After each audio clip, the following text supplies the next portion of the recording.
Hello everyone, welcome back to my channel. It's been a little while because I haven't been very well. You can probably hear it in my voice. I've had quite a bad cold, I guess you would call it. I don't know if it was COVID or not, but I lost my voice. I had a sore throat, then I lost my voice, and then I started coughing. And then the cough just never stopped, and it's finally over the last couple of days starting to feel better now. So I feel pretty much okay, except for the fact that I feel like I want to cough all the time and I'm holding it back because I don't want to cough on camera. I will, and I'll have to cut it out. So there you go. Today's video is my favourite discoveries of 2022. Some of these were released in 2022 and some weren't. So there's a mixture. There's quite a few released from this year, but there's a few that weren't, that I discovered this year. So that's why they're here. To me, these are beautiful perfumes and well worth checking out if you haven't done already. And they've brought me some joy this year. And so I thought I'd share them with you. So let's start off with, so this one is definitely not released. They're all in a little thing here. This one was not released this year. This one was released quite a few years ago, and it's a discovery for me this year. It's not that I just discovered it this year, but it's that I discovered that I really enjoy it. And you can see from the dent, this is Coco Mademoiselle Eau de Parfum Intense. So it's the intense version. Came out a few years ago, and I got this as a nearly new bottle. There was pretty much nothing missing from it, and I've made that dent in it. So you can see I really discovered that I love it. I won't talk too long on it because I think most of you will know this one. On the back, because it's a tester, it does tell me a little bit about it. It says that it's an oriental ambery woody. It has sort of an orangey hue, but it has a richness to it. It's got some florals, it's got jasmine and rose, and in the base it has labdanum and vanilla. So it's woody, of course, but it's not too woody. So I would call it a floral amber, and I really enjoy it. I haven't actually worn it out so much as I've been wearing it to bed. I've been spraying my pillows with it. I've been spraying it in the bathroom, pre-shower or bath, to make the whole room and all the mist scented of this, and that's how I've been using it mostly. But I'm also using the matching body oil and maybe just having one arm coated in this whilst I'm wearing other things elsewhere. So I really am thoroughly enjoying this right now. So that's why it's in this list, even though I didn't exactly discover it only this year, but I just discovered that I loved it this year. So it's Coco Mademoiselle Eau de Parfum Intense. And the next one, there's got to be a Teone Reinthal in this video. And the one I've chosen is Heartache of Hua Mai. This was released this year.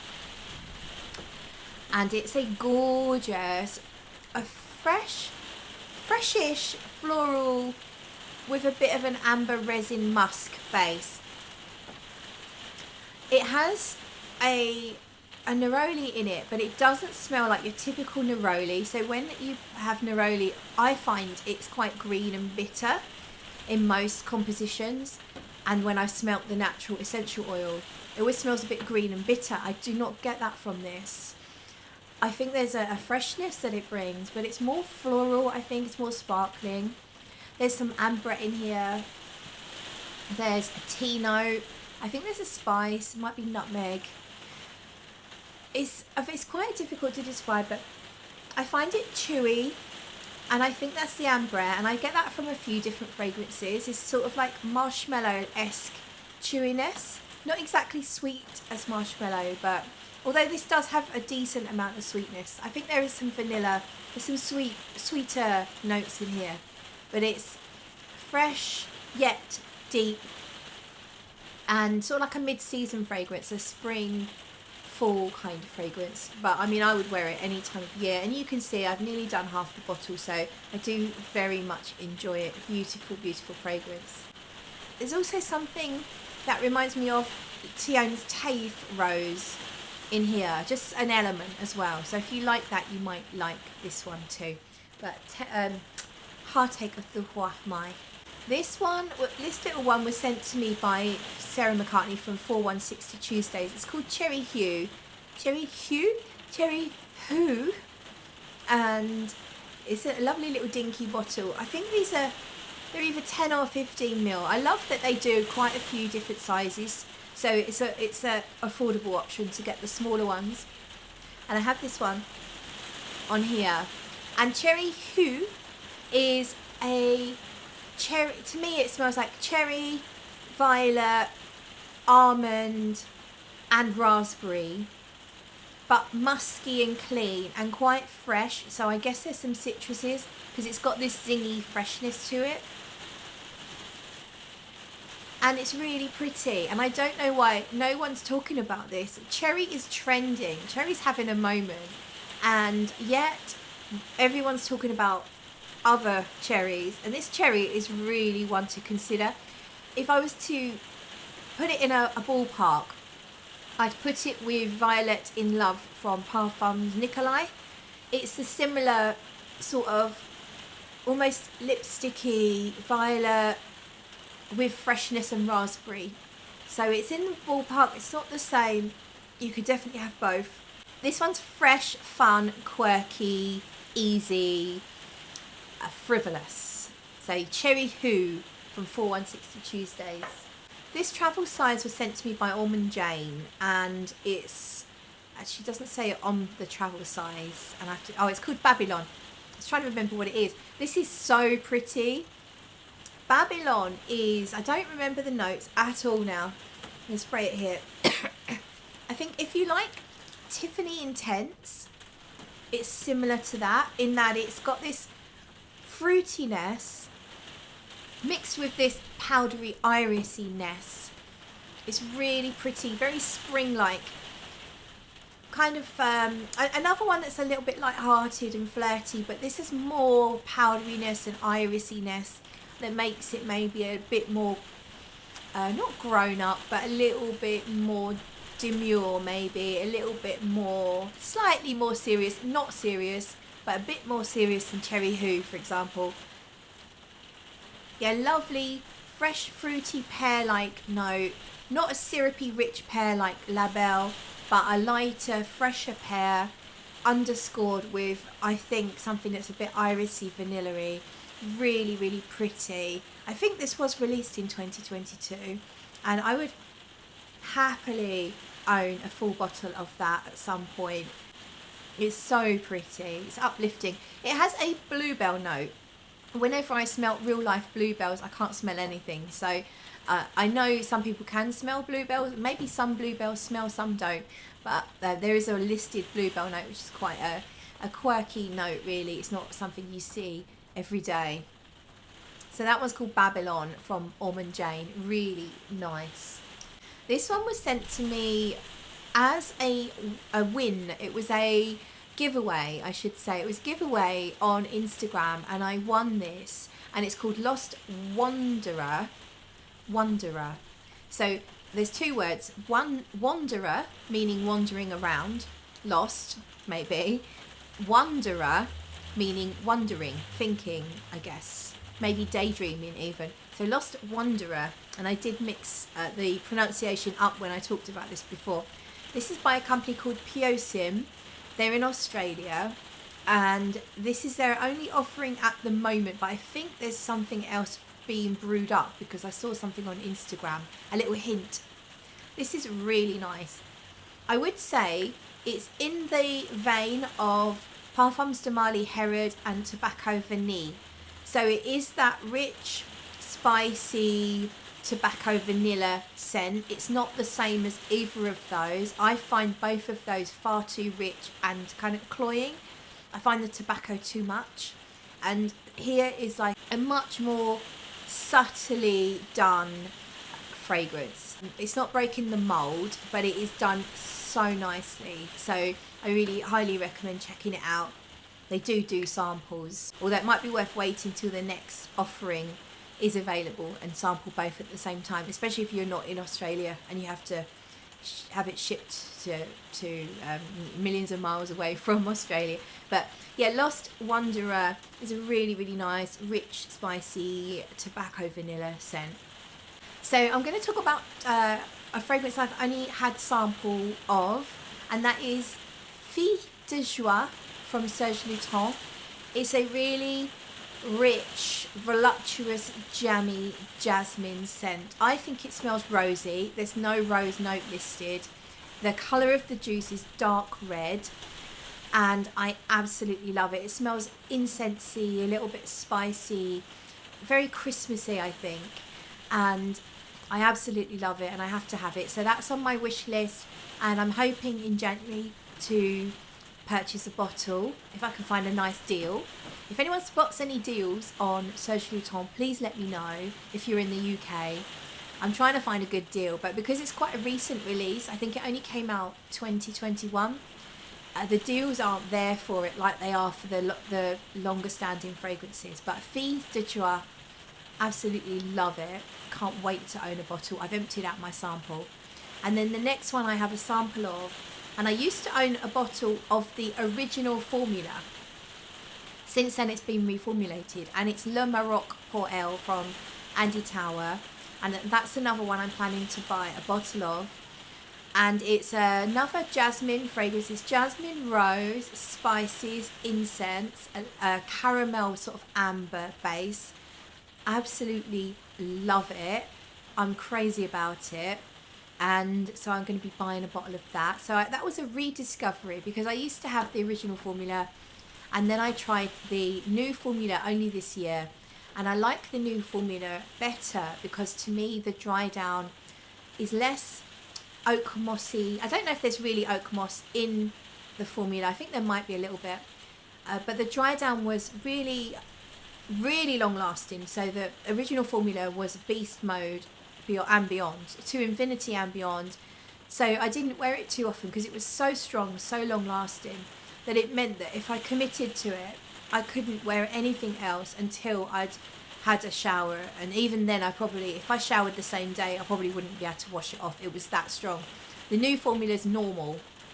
Performance is normal. It's good, but it's not beast mode. So I could wear it all day, say for 10 hours, and then I could spray something else on top, whereas I couldn't do that with the original formula.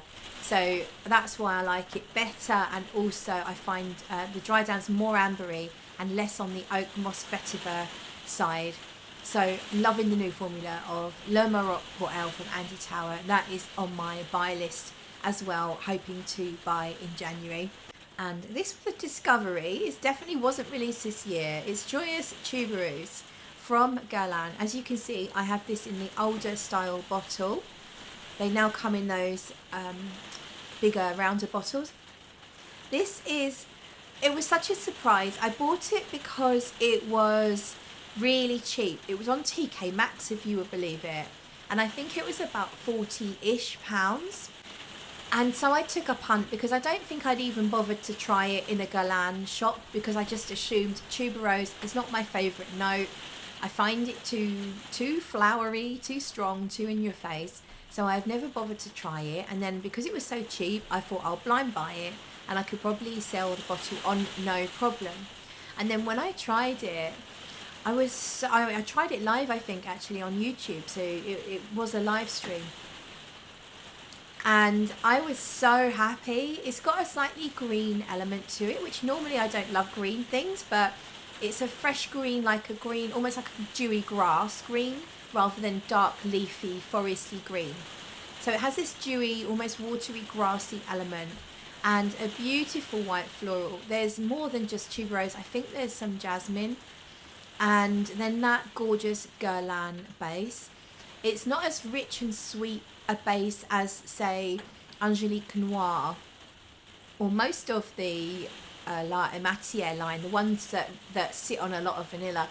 I would say it's like a third or maybe even a quarter of the sweetness of those.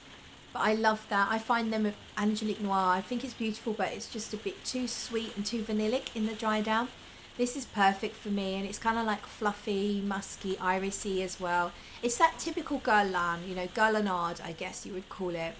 Very beautifully done, very delicately done, and it still performs really well. It's quite fresh, especially in the opening, but it has the depth of the sweetness of that Guerlainade in the base, and I truly, truly love this.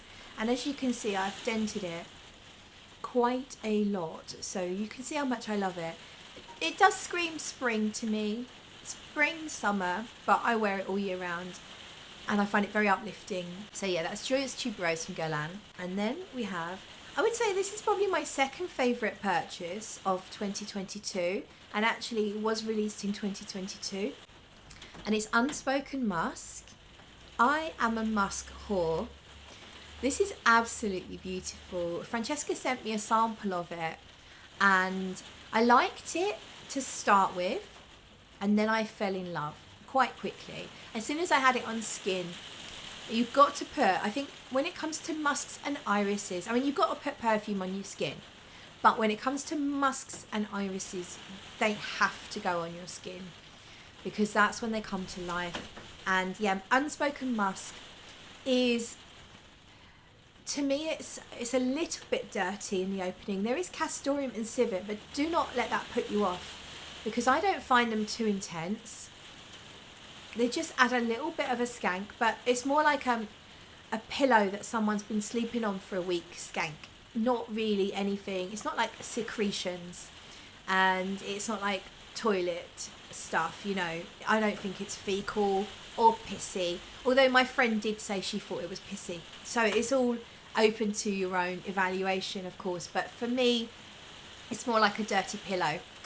But that calms down really quickly. There's Immortelle, and I think that lends it a fruity honey like nuance. Lots of lovely musks and irises. There is a magnolia note. I don't find it particularly floral myself.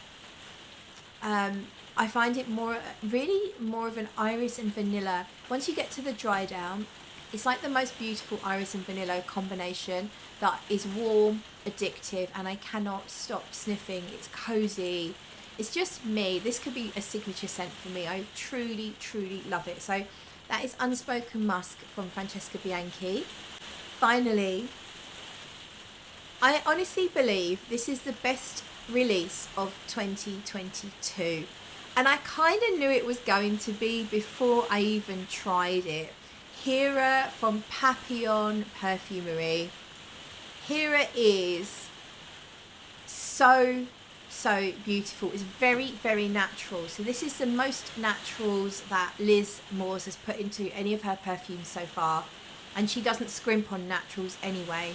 I think most of her compositions are about 50-50 natural versus synthetic, and this one obviously is more natural. There is some gorgeous florals in here. Jasmine, of course. I say of course because this was made for her daughter Jasmine for her wedding day, and it was an absolute must that Jasmine was in that composition. And so there's jasmine, there's orange flower, orange blossom, and rose. I think there's some other white floral, but I can't remember. It's a bouquet of white florals, but it's all interspersed with an amazing, very rich iris accord. So the iris really stops the white florals from being too screechy, too bold, too in your face. It kind of tames them, I find. There's a gorgeous like concrete dust element to the iris, and I also find it very violet-y. There's no violet note listed, but iris can be quite violet-y.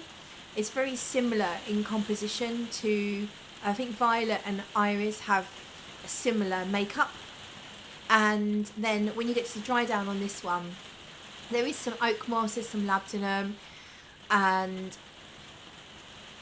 I'm not sure what else, I've forgotten, but it is a very sheep, it's lightly chypre-esque, but I wouldn't say it's like full-on oak mossy dry down, but there's you can detect it's there, but it retains this powderiness from the iris, and I think there's a little bit of vanilla as well. It sweetens it up and softens it. It is just amazing. It's really long lasting. It's a fantastic projection sillage. It's an all day fragrance, and it could easily be a signature scent. If you are someone really special, then it could be your signature scent, because it is such a special fragrance, and I absolutely love it, and I do believe this is the best release from what I've smelled of 2022. So there you have it. They are my favourite fragrances that I discovered in 2022. Let me know what yours are down in the comment section below. And thank you so much for watching me over the last year, and I do wish you a very happy new year. If you like this video, give it a thumbs up, and if you want to, you can always buy me a New Year's coffee on the Ko-fi website, which I will link in the description. And that's all then. Thank you so much for watching, and I'll see you very soon.